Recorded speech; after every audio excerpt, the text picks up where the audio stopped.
Então hoje nós vamos falar sobre um assunto que muitas vezes é negligenciado para muitos terapeutas. Então é um atalho que às vezes não é desenrolado e acaba fazendo com que se prolongue muito mais o caminho da reestruturação, o caminho da mudança no paciente, na mudança do sintoma do paciente, né?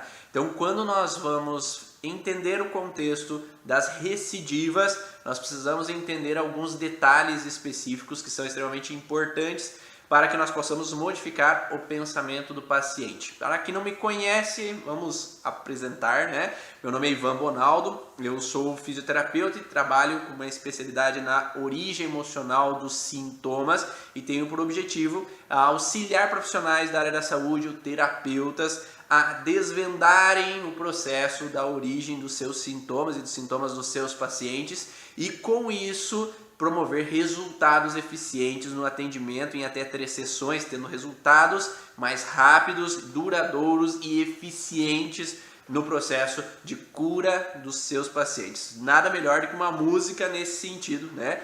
Nós não estamos aqui, como nós sempre falamos nas lives, para curar ninguém que não queira ser curado. Nós estamos aqui para auxiliar profissionais e que os profissionais possam auxiliar aquelas pessoas que vêm lhes buscar, desde que elas queiram sair daquele processo. Mas nem sempre os pacientes estão preparados para sair do processo, nem sempre eles estão ali à vontade de estar no consultório. Por isso que criamos essa trajetória do terapeuta da origem. Nós estamos no 7º vídeo da trajetória. Semana passada fizemos 5 vídeos sobre avaliação, sobre o encontro com o paciente e as formas de ter um atalho e corrigir todos os processos que bloqueiam o terapeuta de chegar a esse resultado. E hoje, na segunda semana, ontem foi a aula 6, hoje a aula 7, quinta será a aula 8, sexta a aula 9 e sábado a aula 10. Então, de 10 da trajetória do terapeuta da origem,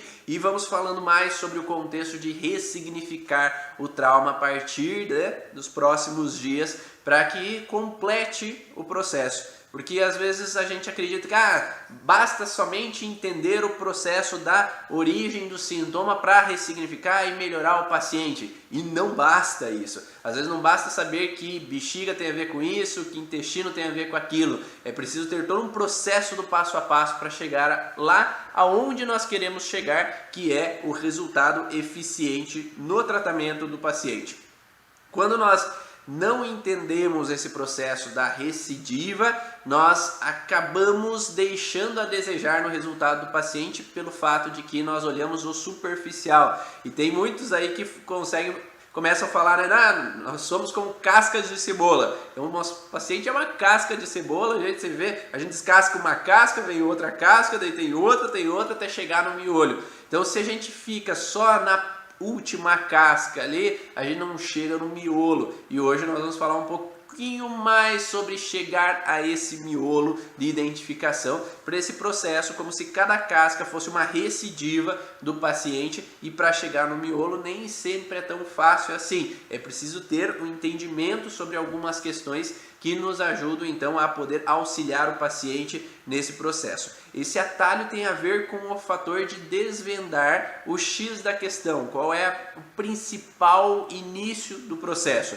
Não, vocês provavelmente atendem pacientes que chegam com alterações de bexiga, alterações de dores musculoesqueléticas, de alterações com relação, por exemplo, dores de cabeça, de alterações com relação ao ovário, por exemplo, ovário policístico. Então vocês têm pacientes que chegam com o sintoma final. Mas o que aconteceu para que esse sintoma final acontecesse anteriormente? Quais são os comportamentos, quais são as percepções daquele paciente que faz com que ele entre nesse processo de alteração, nesse processo de incômodo ali para ele.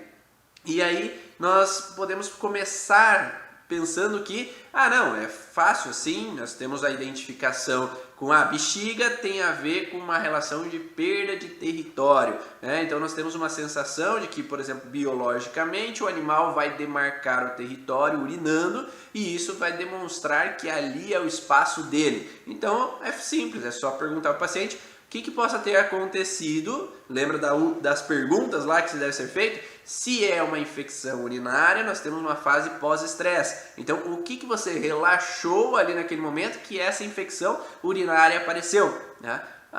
Então eu vivi uma situação relacionada a esse contexto territorial, aquele do trabalho ou aquele outro dentro do ambiente de casa, mas será que esse é o início de tudo?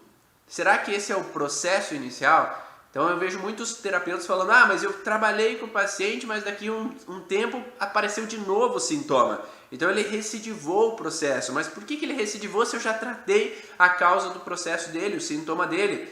Porque uma primeira questão será que foi a primeira vez que essa pessoa teve aquele sintoma? Então essa é uma das perguntas das avaliações que eu falei lá nos primeiros dias do trajetória do terapeuta da origem. Será que a pergunta está sendo coerente com o que o paciente viveu? Então você teve uma infecção urinária, mas qual foi a primeira vez que você teve a infecção urinária? Aí a gente tem que pensar, não foi agora a primeira vez. Eu tive uma primeira vez há 10 anos atrás lá, então, de novo, é 10 anos atrás mesmo, ou tem pacientes que falam, não sei se falo pra vocês, mas, mais de 10 anos. Tá, quanto é mais de 10 anos pra você? Porque tem uns que chegam assim e falam, faz muito tempo, e o faz muito tempo faz 3 meses. E outros falam, é muito tempo, e o muito tempo é 50 anos. Aparecem pacientes assim para vocês? Que falam, a quantidade de cada um é diferente para a relação da quantidade do outro. Então eu entendo que se eu não for específico com relação a ele para entender quanto é para você esse tempo, de muito tempo, é pouco, é muito, é 3 anos, é 20 anos, é 40 anos, né? O que é mais do que 10? Mais do que 10 pode ser 50. É mais, ou 10 anos e 2 meses, né? Então eu posso ter uma diferenciação específica nesse sentido, traz um leque de possibilidades de anos, de situações antes disso, que possam ter a ver com o contexto de território. Então por isso que é importante decifrar essa relação do quando é para aquele paciente essa idade, essa data, né, que o paciente está vivendo ali naquele momento que começou a surgir o primeiro processo. Mas vamos pensar assim, se o paciente me fala o seguinte, essa foi a primeira vez que eu tive infecção urinária. O que a gente pensa? Qual que é a possibilidade? Vamos lá, me ajudem aí, pessoal. Qual é a possibilidade? Se ele pensa que é a primeira vez que ele teve, ou é a primeira vez que eu tive dor na lombar, ou dor nas costas, é a primeira vez que eu tive infecção urinária, certo? Vamos começar pela bexiga. Se é a primeira vez que a pessoa teve infecção urinária, a gente vai olhar essa data logo antes da infecção urinária ou pode ter algo a mais na história? Me diz aí. O que é a mais? Pode ter algo a mais do que simplesmente essa última data que a pessoa apresentou essa infecção urinária? Ela pode ter algo a mais do que isso? Se tiver algo a mais, o que a gente tem que olhar além disso? O que a gente pode olhar além da última data que ela teve? Porque essa é a base da diferenciação que nós colocamos no curso Origens com relação às leis biológicas do Hammer. O que o Hammer ele coloca? Se o paciente teve um sintoma agora nesse momento de infecção urinária, a gente vai olhar o quê? O último episódio, né? Porque o Hammer ele tratava o momento, o que o paciente estava vivendo no aqui e agora. E o viver no aqui e agora faz com que eu tire todo o processo do que o paciente esteja vivendo no aqui e agora, que faz com que ele possa reativar a frustração. Então, se eu tenho um conflito de bexiga, né, território, e eu tenho uma frustração com perda de território, porque eu perdi meu emprego, perdi um relacionamento, eu tive uma ruptura com relação a alguém ali, eu entro numa relação de frustração e depois a hora que eu relaxo eu tenho uma infecção urinária, eu tenho que trabalhar sobre esse último episódio que aconteceu. Será que tem alguma coisa que a gente precisa olhar antes disso? O que vocês me dizem aí? O que vocês têm de analisar ali o contexto, tem alguma coisa que a gente precisa olhar talvez antes do sintoma daquele paciente? Nada? Ninguém aí querendo sugerir alguma hipótese do que a gente precisa olhar? Vamos lá. Dou-lhe uma, dou-lhe duas, dou-lhe três. Uma coisa que eu comecei a perceber nos pacientes durante muito tempo é que não basta trabalhar o conflito se o comportamento continua o mesmo. O que significa isso? Se o paciente ele está vivendo uma situação de medo de perder o que é meu, vamos dizer que um homem que tem uma relação com a esposa de sentir que ela está distante. Se ela está distante, ou uma mulher que tem uma sensação que o parceiro está distante. E ali eu entro numa sensação de frustração com relação ao medo de perder meu território. Eu entro em simpático-tonia, como o Daniel falou. Então eu entro num simpático-tonia porque eu tenho medo de perder o que é meu. E aí a hora que volta à normalidade, estamos bem, estamos juntos, eu entro numa hiperparasimpático-tonia e desencadeando a infecção urinária. Então eu relaxo aquele contexto com relação ao meu parceiro ou à minha parceira. Mas será que essa pessoa já não tinha um comportamento anterior de medo de perder meu território? Se essa pessoa tem medo de perder meu território, que é o comportamento que veio antes do sintoma, né? Então, se essa pessoa ela entrou numa fragilidade de medo de perder território com relação à vivência dela no aqui e agora, e houve um impacto, houve uma situação que desencadeou a infecção urinária, e ela fala que nunca teve infecção urinária lá no passado, mas ela tem o comportamento que remete uma sensação de bexiga, de medo de perder o que é meu, que é ciúmes. Ah, você tinha ciúmes anteriormente? Você tinha uma insegurança com relação ao parceiro? Tu tem a sensação de ter que estar sempre alerta para sempre saber tudo que está acontecendo para evitar perder o teu parceiro? Será que tu tem algum padrão? É o que a Cláudia fala com o programante. Então esse programante é algo que veio antes do despertador. O despertador é o que desencadeou o sintoma. Mas se eu estou olhando só o despertador do sintoma, eu deixo o comportamento que já estava instalado dentro do paciente lá presente. Então eu vou tratar o último episódio, que é a sensação que o esposo se afastou de mim, ou que a minha esposa se afastou, ou vamos dizer, houve uma traição, uma situação de ruptura, às vezes no relacionamento, eu perdi meu parceiro, agora eu estou com outro relacionamento. Então, às vezes não basta só trabalhar aquele último episódio que houve ali, por exemplo, da separação, da ruptura com o relacionamento, da dificuldade com o relacionamento, se lá dentro daquela pessoa tem algo fechado no baú lá, escondido lá no baú do tesouro daquela pessoa, de um comportamento já instalado num programante anterior, que faz com que ela tenha que ficar sempre alerta com medo de perder o território, que ele tem que ficar sempre alerta com medo de perder território. Então, enquanto a gente não olha para a programação anterior, a gente está só olhando para o hoje. E se a gente só olha para o hoje, a gente melhorou aquela situação, vamos corrigir aquela situação no que aconteceu. Como diz a Cláudia, ninguém é ciumento por acaso. Ninguém tem medo por acaso. Se eu tenho medo de perder, é porque eu já perdi, eu não quero perder de novo. Se eu tenho medo do escuro, é porque eu já vivi algo no escuro, não é porque eu tenho medo de viver algo de novo. Se eu tenho medo de temporal, é porque eu já vivi algo e eu não quero viver de novo. Então, se eu tenho um pré-programante, um programante ou um pré-programante anterior que faz com que a gente instale uma proteção para evitar eu sofrer de novo, se eu trabalho só com hoje, com aqui e agora, eu estou trabalhando só com o despertador e não com o que foi programado para eu ficar no alerta para não haver um despertador novamente. Então, por isso que trabalhar somente com a recidiva não trata a causa do problema. Então, a gente tem que olhar, por isso que é o passo a passo da trajetória do buscador da origem emocional dos sintomas. Porque dentro do contexto do buscador, o buscador é o googleador. O buscador é aquele que vai googlear, vai buscar no Google, qual é a causa desse sintoma? Esse sintoma é bexiga, então eu vou tratar essa situação do que ele viveu agora da bexiga. O explorador da origem emocional do sintoma é aquele que vai explorar as inúmeras possibilidades de origem desse sintoma. O explorador é aquele que vai ir um pouco mais além, é aquele detetive. O buscador é aquele que googleia, aquele que busca as informações com outros, busca as informações aqui ou ali para trazer o que veio de possibilidade em cima daquela situação momentânea.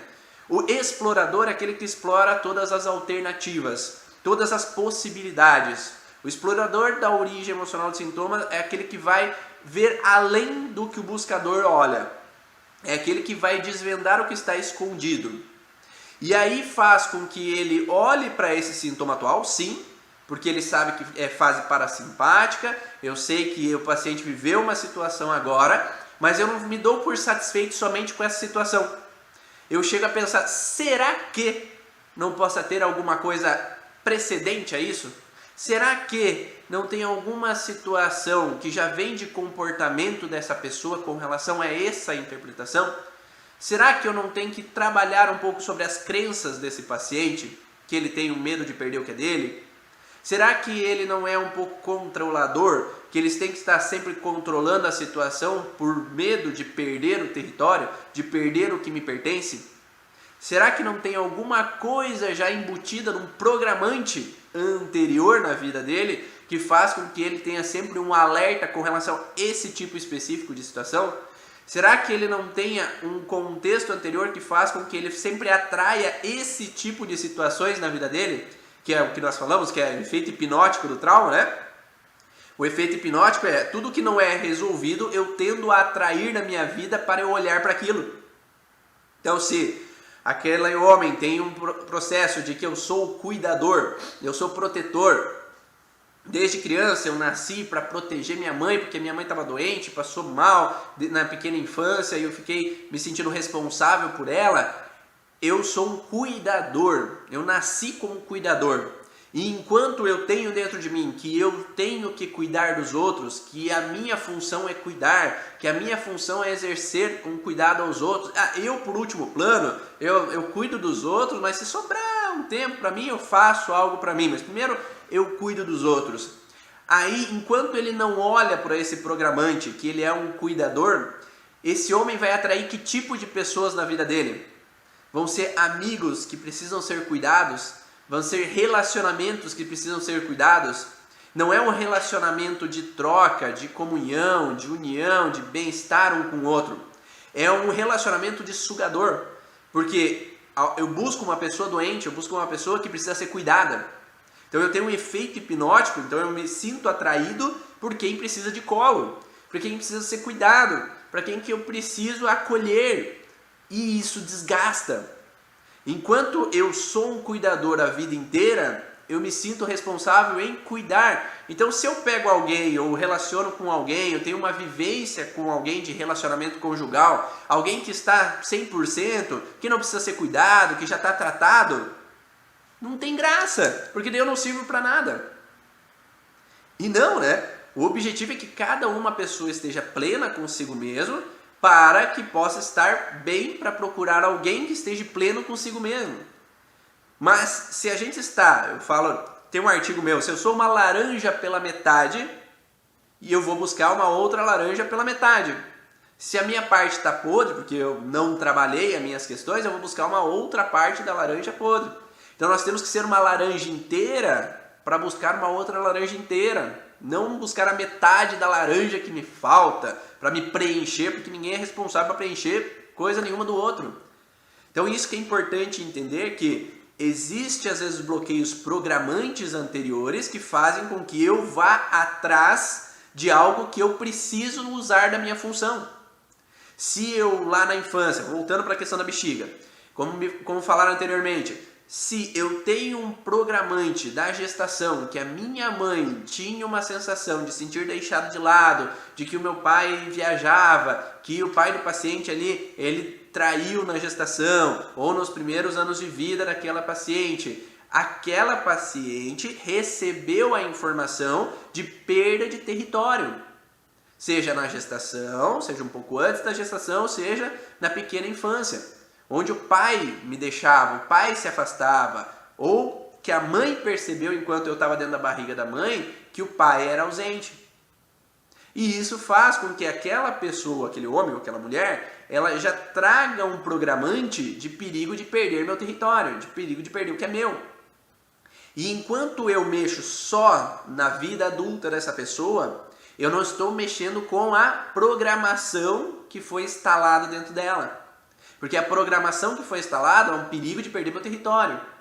Então, se eu permaneço nessa programação que é perigo de perder meu território, eu entro sempre na preocupação de perder meu território.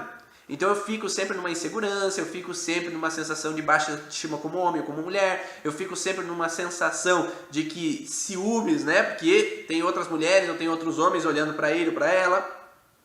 E a gente encontra muito frequente quando há história na família, por exemplo, de pai que traía, mãe que traía o pai, e isso já traz um contexto pré-programante anterior que vem no transgeracional, que essa pessoa reativa na programação dela na infância ou na gestação, e aí na vida tem o despertador ou desencadeador daquele sintoma. Tá ficando claro? Tá dando para entender essa relação?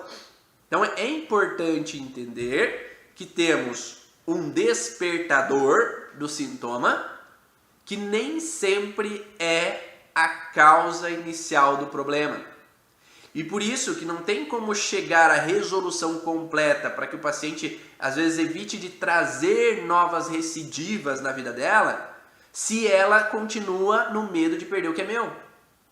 Então, se eu trato agora a vivência dessa mulher ou desse homem com relação ao relacionamento atual, no contexto de medo de perder o que é meu, que é uma situação de ruptura, desentendimento ou uma dificuldade nesse entrosamento ali momentâneo, se ela tem ainda um padrão anterior, ela não consegue romper esse padrão anterior enquanto não é achado lá o programante. E aí a gente tem que talvez perguntar para o paciente, você já teve outras vezes essa sensação e não o sintoma? Entende? Então se eu perguntar, você já teve alterações na bexiga antes? Não, nunca tive alterações na bexiga. E a sensação de perda de território, de incômodo com que me tomem o que é meu, de ciúmes. Será que você já teve esse comportamento anterior de preocupação? Porque aí entra uma outra nuance, porque geralmente a gente pede se já teve o sintoma anteriormente. E não o comportamento de alerta, que é o psique, a alteração emocional vivida na pré-ocupação e não necessariamente chegou a um sintoma específico, mas estava já num alerta de comportamento numa relação de ameaça sobre o meu território, de perigo sobre o meu território. E isso que a gente acaba falando um pouco mais na psiquiatria, né, na parte do curso de origens avançado, nesse entendimento das emoções, dos comportamentos alterados do paciente, baseado nos conflitos vividos anteriores. E agora vamos falar um pouco então do ovário. Se aquela paciente tem um ovário policístico, e esse ovário aparece lá por volta dos 30 anos. Antes disso, ela tinha feito exames e nunca apareceu nada de cistos no ovário. Se essa relação do ovário policístico ou do cisto no ovário aparece depois, aos 30 anos lá, nós temos que pensar que algo anterior veio nessa conotação de conflito de perda, né? Por exemplo, aos 29, 28, ela viveu a perda da mãe, de uma avó, de uma pessoa querida próxima dela, e isso gerou uma proliferação tecidual e desencadeou um cisto no ovário ali por volta desses 30 anos de idade dessa paciente. Agora, será que ela não tinha já esse bloqueio antes? Eu nunca tive ovário policístico. Mas será que anteriormente você não tinha uma sensação às vezes de medos lá na infância, de perder a mãe, de sair de perto dela? Sim, eu tinha medo que a minha mãe morresse. Sim, eu tinha medo que a minha mãe ficava internada, ou chorava, ou fazia mesmo dramas, falando que ia morrer, que ia embora de casa. Fazia, às vezes, chantagem emocional. Ou meu pai brigava com a minha mãe, eu tinha medo de perder ela de alguma forma. Então, às vezes, não basta olhar a perda atual se ela já tem um comportamento nesse sentido que pode reativar talvez não o mesmo DHS, tá? Que fique claro. Então, se eu tenho um cisto no ovário, eu posso ter uma situação DHS somente. Então eu tive a perda, por exemplo, da minha tia, que era minha madrinha, que eu amava muito ela. Agora, se a pessoa tem um comportamento nesse sentido, talvez ela gere um outro DHS com outra pessoa. Mas esse comportamento já traz uma sensação do medo de perder, uma propensão a ela não lidar bem com perdas. Ela não conseguir sair totalmente de perdas. Talvez cada perda seja um cisto. Cada cisto é um conflito diferente, isso mesmo, Cláudia. Então, cada cisto é um conflito diferente, mas o comportamento do medo de perder e não lidar bem com perdas talvez esteja instalado. E aí é preciso olhar para aquela perda anterior. Seja, às vezes, um gêmeo devanescente que possa ter tido lá na gestação, talvez um aborto que a mãe teve antes de mim, daquela paciente que chegou, talvez uma situação de perda logo na infância de um animal de estimação que não foi muito bem lidado naquele momento, que ela não passou por essa fase do luto completo naquela fase. Talvez alguma situação anterior que está mal vivida no contexto, seja da vivência daquela pessoa, por isso que nós temos que olhar esse comportamento, seja no contexto do transgeracional, de alguém que não viveu o luto muito bem. Quantos pacientes que às vezes a gente atende que a mãe não viveu um luto bem de uma perda antes daquela filha. E mesmo nas constelações familiares, né, se fala tanto de que a mãe fica voltado para o falecido, voltado para o chão, voltado para a morte e não consegue viver plenamente o amor naquele novo relacionamento com a novo filho. O conteúdo do cisto também pode ser outro conflito, né, como por exemplo o cisto do endometrioma, sim. Então, podemos ter essa relação de um outro contexto, né, mas a gente tem que olhar para as possibilidades dentro dessa alteração. Então precisamos olhar nesse sentido de entender o que o paciente está vivendo naquele momento. Sim, não estou negando que você tem que olhar para aquilo que o paciente está vivendo naquele momento. Mas o que aquele paciente está vivendo naquele momento nos dá ferramentas para entender o comportamento que fez ele se frustrar naquele momento, que trouxe uma percepção já instalada dentro dele, já programada dentro dele, como um alerta de ele poder estar sempre de prontidão. Não sei se vocês já atenderam aqueles pacientes controladores, que eu tenho que estar sempre no controle da situação para não ser pego de surpresa. Pacientes controladores viveram situações de terem sido pegos de surpresa por alguma situação, seja por algo que fugiu do cronograma, seja por uma perda, seja por uma situação de alguém que passou mal, eu vi alguém desmaiando, eu vi alguém em crise epilética, eu vi alguém se afogando, eu vi um perigo de uma tempestade. Então há um contexto de que eu tenho que proteger ou estar no controle para evitar que me traiam, eu tenho que estar no controle para evitar que um perigo pode acontecer de falência com a empresa, eu tenho que estar no controle para evitar que alguém me apunhale pelas costas. Aí eu preciso entender qual é a percepção de controle que essa pessoa viveu para entender o porquê é interessante estar no controle. E daí volta naquele funil que eu falo, né? Então, se o paciente ele entrou, eu sei que esse sintoma agora de alerta e de ameaça que esse paciente viveu é perante essa situação específica que ele não está no controle do trabalho dele. Então vamos dizer que ele sente essa ameaça, que alguma coisa no trabalho não está legal e eu tenho que estar de prontidão para não ser pego de surpresa. Então, vamos dizer que eu tive um paciente esses tempos atrás que era bem esse processo. Ele tinha pontos de interrogação com relação ao trabalho, sentia que alguma coisa mudou, a empresa cresceu e alguma coisa mudou, eu tenho medo de ser apunhalado pelas costas, eu tenho medo de que me traiam a minha confiança, eu tenho medo que surjam coisas erradas dentro da empresa e eu não estou no controle porque eu estou sentindo que as pessoas estão me escondendo algo, eu estou sentindo que isso está me fazendo mal e ele começa a entrar com uma sensação de angústia, ansiedade e um contexto depressivo, né, no contexto de falta de energia, sem vontade de fazer as coisas, sem energia para trabalhar. Porque ele sente esse ambiente hostilizado, esse ambiente que não está legal. Então, se fosse trabalhar somente com a vivência dele no aqui e agora, iria trabalhar com o fato de que ele tem que melhorar o comportamento dele, na fato de que às vezes possa mudar essa crença de que ele tem que estar no controle para resolver aquela situação. Mas, se eu não fosse buscar mais para trás e entendesse que aos 5 anos de idade ele viveu alguma situação onde ele percebeu que o pai e a mãe estavam estranhos, ponto de interrogação de novo, pai e a mãe estão estranhos, alguma coisa está acontecendo, alguma coisa fugiu do cronograma, as coisas não estão legais, não estão me contando nada, alguma coisa vai acontecer de perigo, e eu fico nesse alerta ali naquele momento, ele já trouxe um programante de infância que ele tem que estar no controle da situação para evitar ser pego de surpresa com alguém apunhalando ele pelas costas, com alguém escondendo coisas dele e alguma situação de perigo vai acontecer. Então, se a gente não fosse lá para trás, não descobriria que a primeira situação de ansiedade que ele traz é essa sensação de que estar sem entender as coisas é perigoso, porque gera uma grande bagunça na família. Então lá naquela época gerou uma grande mudança na família dele, quando houve essa desarmonia e ele foi pego de surpresa com essa mudança. Então se não é trabalhado aquele padrão lá atrás, ele ia continuar vivendo situações de que eu tenho que estar no controle, porque se as pessoas estão estranhas, algum perigo vai acontecer e aí vai dar problema. Então eu já começo a sofrer por antecipação, já começo a pensar tudo que pode ou não acontecer, que se acontecer eu já estou preparado, porque se eu não estiver preparado, vai dar problema, né? Então cria uma ansiedade, uma tensão, um alerta desnecessário para essa pessoa que faz com que ela não esteja vivendo o aqui e agora, a presença nesse momento, né? Faz sentido isso para vocês? Tá dando para entender esse processo?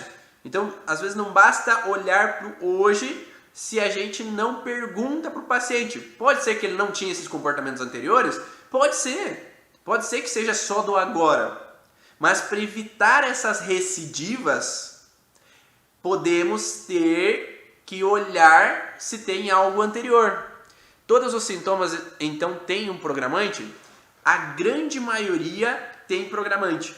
A não ser que são traumas muito intensos. Por exemplo, já encontrei, por exemplo, pacientes que sofreram um grande acidente de carro que foi um perigo à vida para aquela pessoa.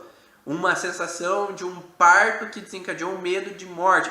Sintomas muito intensos, situações muito intensas, elas podem ser os desencadeadores de sintomas, sim, mas tem que ser muito intenso. Um abuso sexual, por exemplo, uma grande perda, pode ser um despertador, um programante já inicial ali que desencadeia essa relação de sintoma. Mas situações que não são grandes, não são enormes, elas geralmente a gente tem um programante e até um pré-programante anterior, que é o transgeracional. Então o programante seria essa vivência na vida dessa pessoa, na gestação, nos primeiros anos de vida dessa pessoa. O pré-programante seria o que veio antes dessa pessoa, antes da vivência dessa pessoa, que seria o que veio anterior à minha chegada nesse mundo, anterior à chegada dentro do útero da minha mãe. Nós poderíamos pensar, e também temos esse programante, às vezes, naquela concepção, né? Então, enquanto o espermatozoide, enquanto o óvulo ali, eu posso pegar esses 3 meses, mais ou menos 72 dias antes da fecundação, e Marc Flechet coloca 9 meses antes da fecundação, olharíamos para esses 9 meses antes da fecundação, para olhar o que vem de programante. O que é o programante segundo Marc Flechet? O Marc Flechet ele coloca os projetos sentido. O que é um projeto sentido? O que o pai e a mãe estão vivendo numa projeção antes da fecundação, antes do ato sexual que trouxe a vivência para essa pessoa, esses 9 meses de vivência traz uma programação do que aquela pessoa vai ser na vida. Por exemplo, se a frustração do pai é uma sensação de incapacidade de dar suporte, de dar uma casa firme, uma sustentação, um alicerce forte para essa família. Então eu tenho 3 filhos já e agora eu tenho uma dificuldade financeira, eu tive uma dificuldade com o projeto sentido ali, projeto sentido gestacional. Então esse projeto sentido antes da fecundação, tá? Antes do ato sexual. Esse projeto era que eu estou numa frustração de incapacidade de dar alicerces fortes para que a família fique bem, da estrutura, da proteção para essa família. Essa pessoa que veio depois dessa frustração do pai, ela pode trazer uma necessidade de dar alicerces fortes e proteção para a família.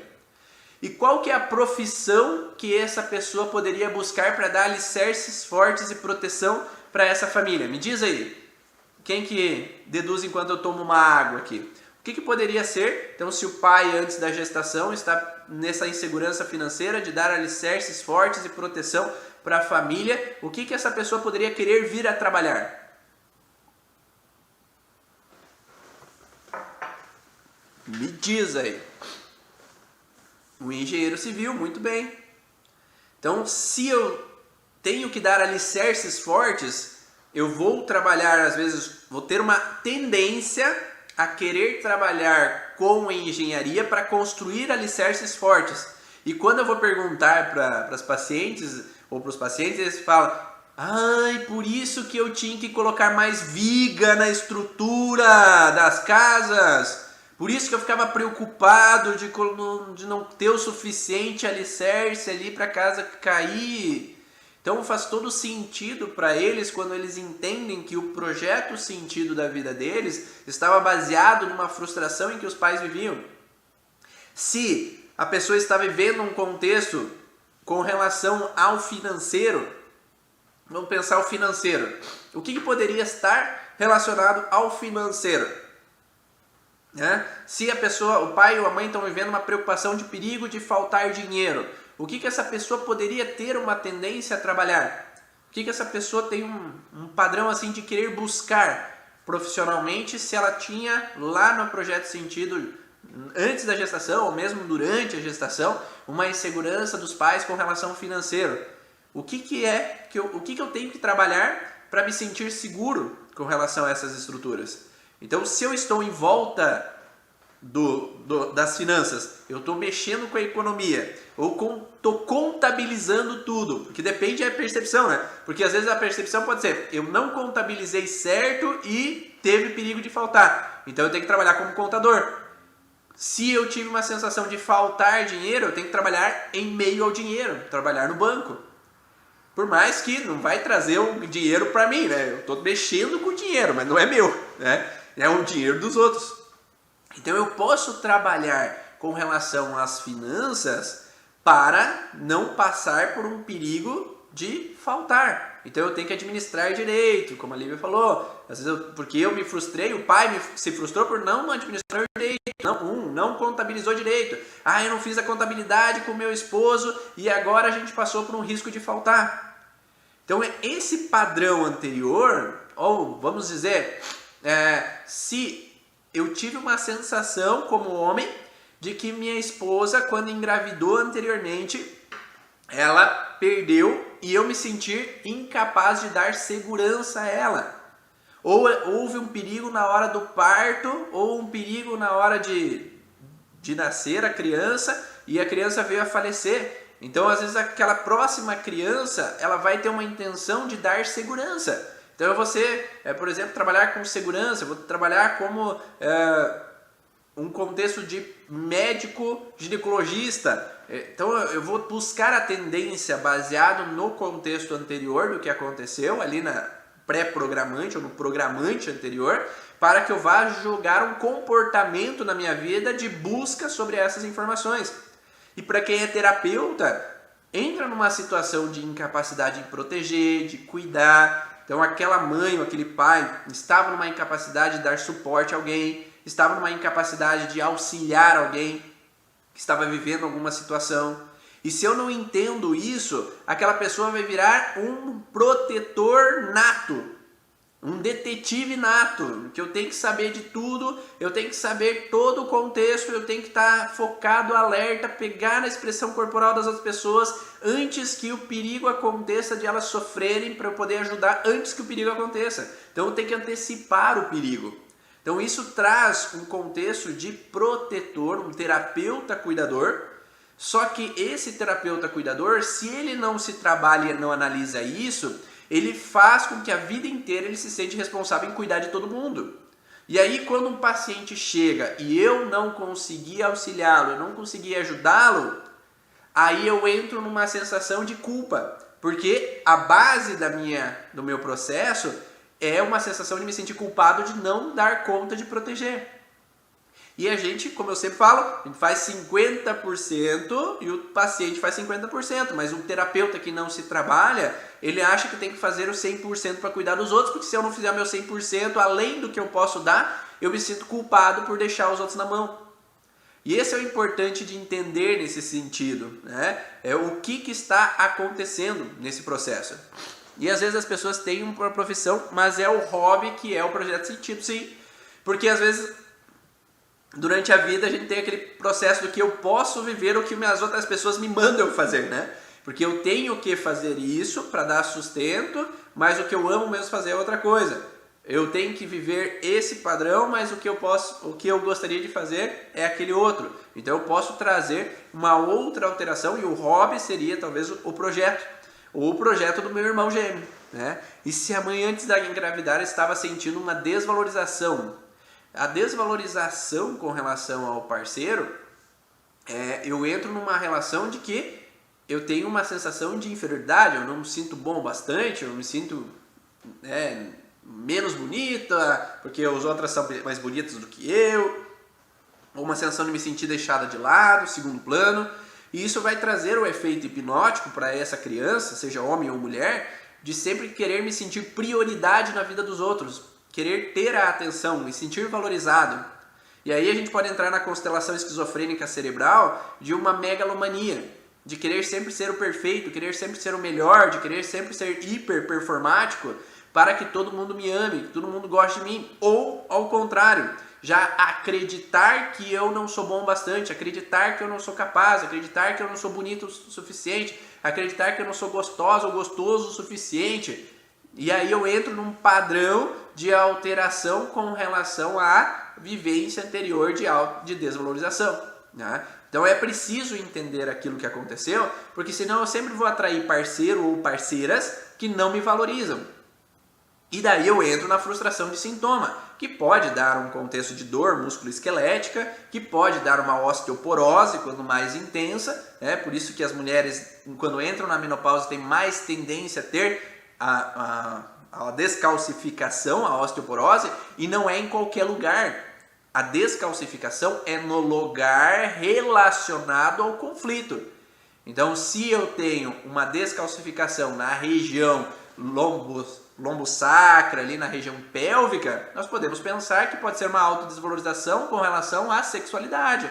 Porque agora eu não me sinto mais atraente na menopausa. Eu não me sinto mais poderosa, eu não me sinto mais gostosa. E aí eu entro numa sensação de que eu me sinto desvalorizado, eu me autodesvalorizo perante ao parceiro. E aí essa autodesvalorização vai gerando em fase ativa de estresse necrose tecidual, que é uma descalcificação daquele tecido. Mas, de novo, é o mesmo processo. Se está tendo uma descalcificação, se está tendo uma osteoporose nesse momento, será que essa foi a primeira vez que essa pessoa se sentiu desvalorizada, ou se autodesvalorizou perante ela como mulher? Será que ela já vinha trazendo essa sensação de autodesvalorização como mulher anteriormente? Então, por isso que é importante olhar o desencadeador do sintoma, quando começou esse sintoma, e olhar se já houve esse sintoma anterior. Então, por exemplo, se eu tenho uma alteração de hipertireoidismo, se eu tenho uma situação de hipertireoidismo, eu sei que é uma fase ativa de estresse. Então, eu estou numa fase ativa de estresse, de medo de não ser rápido o suficiente para conseguir dar conta de ganhar dinheiro para dar suporte aos meus. Se essa é a vivência que essa pessoa está vivendo no aqui e agora com hipertireoidismo, talvez você fazer com que ele entenda, ressignificar essa situação agora, pode ajudar ele a sair desse estresse. Mas será que não houve uma culpa anterior em algum momento lá atrás, há 15, 20, 30 anos atrás, que esse homem ou essa mulher já viveu essa sensação de não ter sido rápido para evitar alguma situação, de não dar conta porque perdeu o emprego, foi demitido ou teve uma falência, de não ser rápido o suficiente para dar suporte aos dela ou aos dele?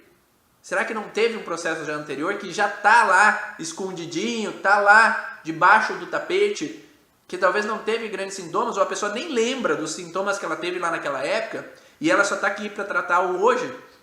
Então, se não mudar essa mentalidade do que aquela pessoa trouxe lá de trás, talvez ela fique num comportamento já de qualquer situação específica que pode acontecer, num perigo de reativar essa sensação de não ser rápido o suficiente, restaurando o processo de alteração, restaurando o sintoma ali naquele momento. Ficou claro? Tá dando para entender essa necessidade de olhar o comportamento prévio que o paciente tinha anteriormente? Faz sentido para vocês essa relação? Me dá um ok aí, um coraçãozinho, alguma coisa que me dá um sinal que vocês estão aí me ouvindo e se está fazendo sentido para vocês essa relação. Então, dessa importância, às vezes, de olhar se havia comportamentos prévios que estavam relacionados a esse padrão de comportamento para esses pacientes. Tá? Então, é importante olhar esses comportamentos prévios para então encontrar esse padrão. Quem está no YouTube aí, me escreve ali, fala, ou dá um gostei ali, por favor, para eu saber também que vocês estão aí presentes, estão aí ouvindo e faz sentido para vocês essas relações.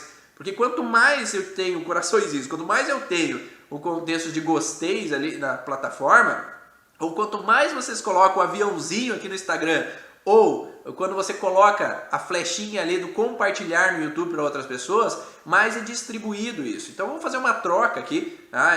Eu te entrego a vocês tudo que eu posso, porque vocês viram que eu entrego mais do que eu posso, além do que eu consigo, tudo que eu já aprendi, eu entrego para vocês. Então me ajude também a entregar para outras pessoas através aí do compartilhamento, da flechinha ali do YouTube, ou para quem está assistindo depois essas informações, clica ali no salvar, né, que tem a bandeirinha, tipo de festa junina ali, clica no salvar se você quer rever essa aula em algum outro momento, porque quanto mais você clica no salvar, né, se você coloca os vídeos no salvar, mais o Instagram distribui para outras pessoas. Então, se puder, em alguns momentos também compartilhar com alguns amigos e que para eles possa fazer sentido, isso me ajuda também para que mais pessoas possam compreender essa relação.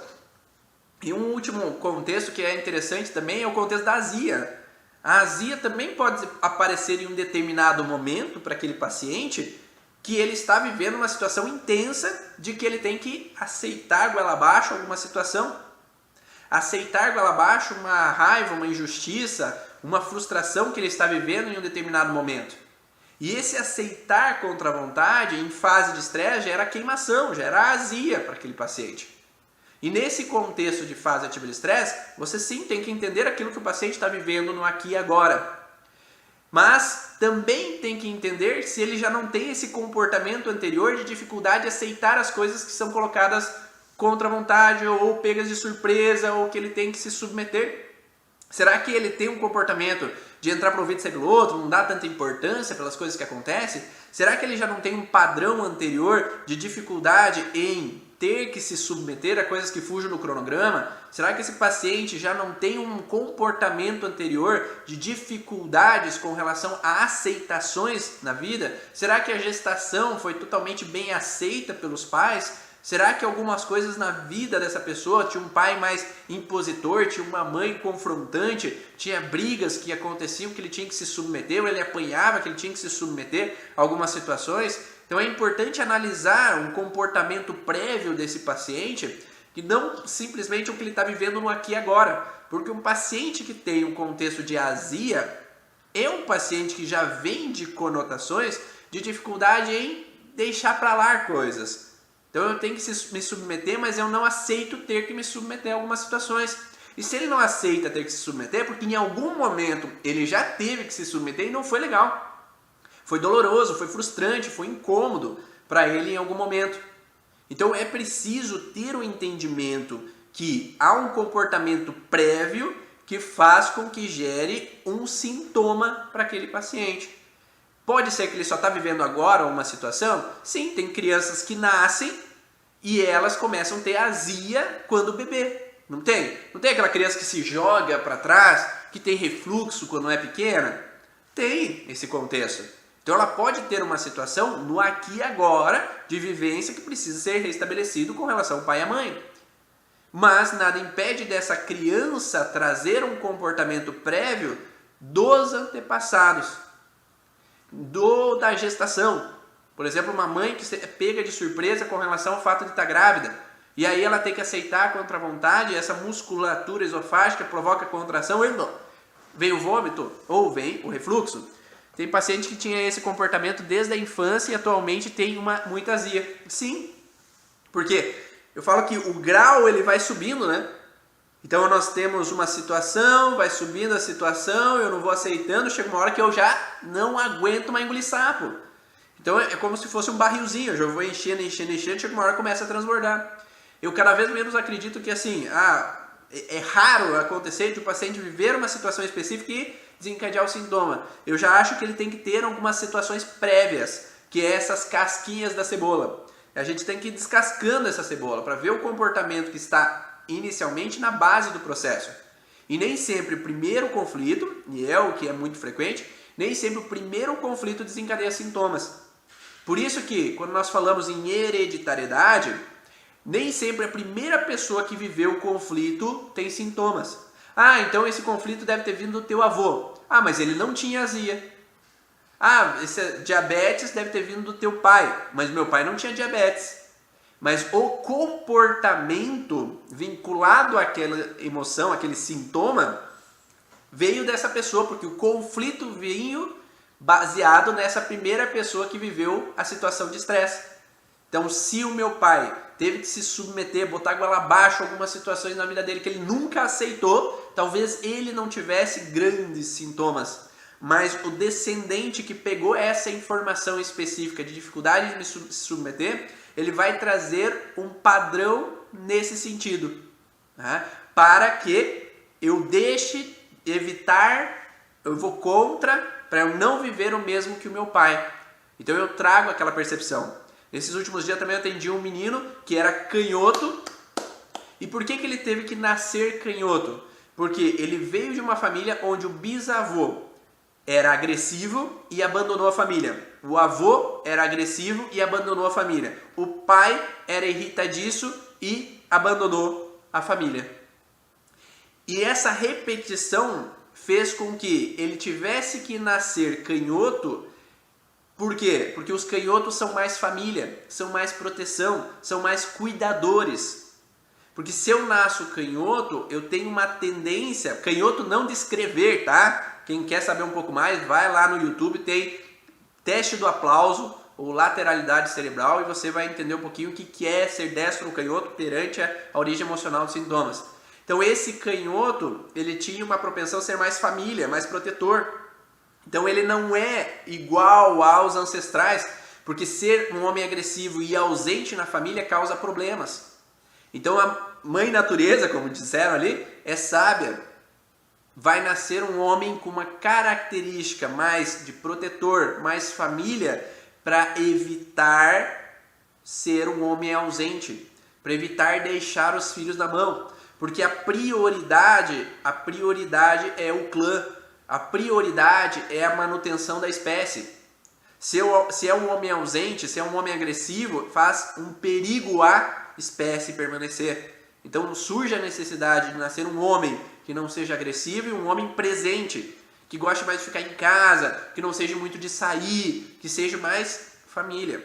E é por isso que é interessante saber disso quando vai atender o paciente, para que eles possam compreender o porquê que eles têm essa característica de personalidade.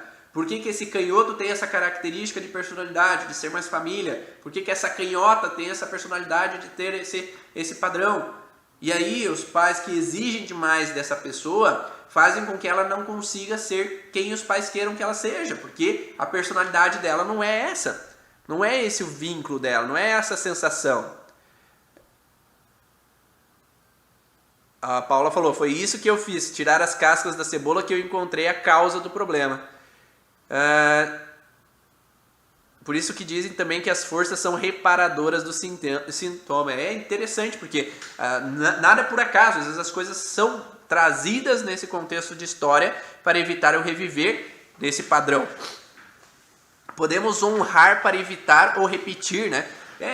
E honrar é um grande detalhe assim, que eu vejo muito frequente no padrão, que às vezes os pacientes vão em terapia. E quando eu olho para essas pessoas que sofreram, eu posso pensar, puta, caramba, né?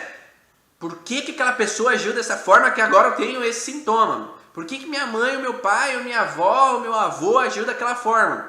Então, viver o contexto, entender aquilo que aconteceu, que é as próximas lives, entender aquilo que aconteceu e permanecer na raiva com relação àquela pessoa que viveu aquela situação, eu não saio do processo. Permanecer no incômodo com aquelas pessoas faz só que eu permaneça na alteração. Então é interessante olhar de uma forma diferente. E eu vou deixar o gostinho aqui para as próximas lives. Então, quinta, sexta, sábado, 7 horas da manhã. Amanhã tem aula especial do Mastermind aí, dos estudiosos da origem. Então amanhã não tem live às 7 horas da manhã, mas quinta-feira nós vamos falar um pouco mais sobre reconhecer e sexta e sábado, 7 horas da manhã, sobre o contexto relacionado então a ressignificar o conflito. Um ótimo dia para todos vocês.